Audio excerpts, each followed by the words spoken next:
In this video, I'm going to explain what I've done to answer question 6.5 specifically, which is the equation of a tangent.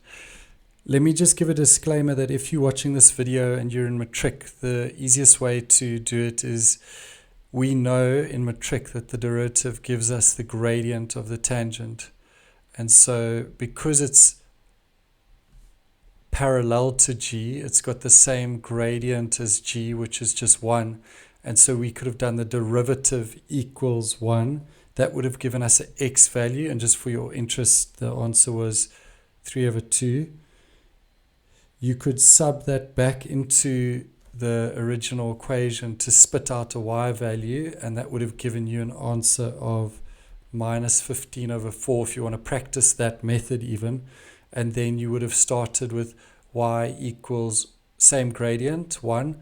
So y equals 1x plus k, and because you're missing a letter, you could sub in a point.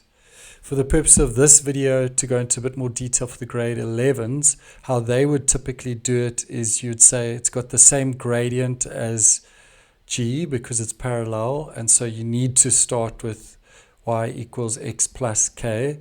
Then this is just a really important tip that I'm going to show you for all things intersections, not intersections, or intersecting twice, is that you can use your knowledge of roots. And so step 1, you make the graphs equal. And while I'm writing, you can look at what I've done here. Step 2, I took everything across.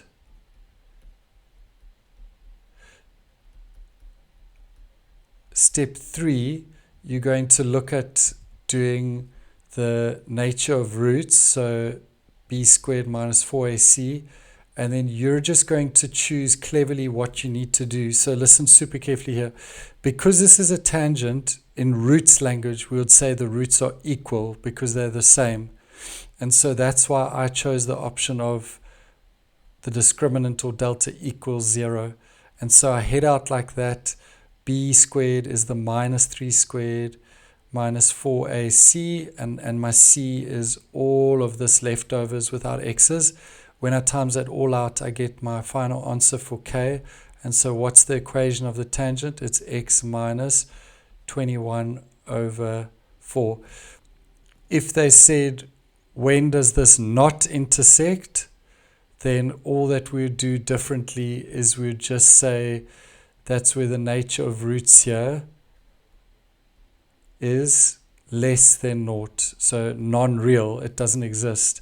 And so we would have headed down the exact same path as what I've done here, except the whole time we'd have a less than sign. And so your answer would have very quickly just been, it's less than that. Visually, how does that make sense? If your k value, if the number at the end was smaller than this, you'd end up with a graph that's below, so somewhere like there, and then it's not touching the parabola. If they said, where does this graph intersect twice, you would have just said, oh, that's where I have real roots because it's cutting twice. And so you would have just turned your discriminant inequality around and made it greater than 0, and your answer would be exactly the same, but just greater than this number. And so for all three of those examples, tangents where it touches once, not intersecting or intersecting twice, I follow the exact same steps, 1, 2, 3, and at step 3 I just choose cleverly which way I want my discriminant to be, or whether I want it equal to naught, like this example. I hope that you found that helpful, whether you're in matric or whether you're in grade 11, or whether you wanted to understand both of those.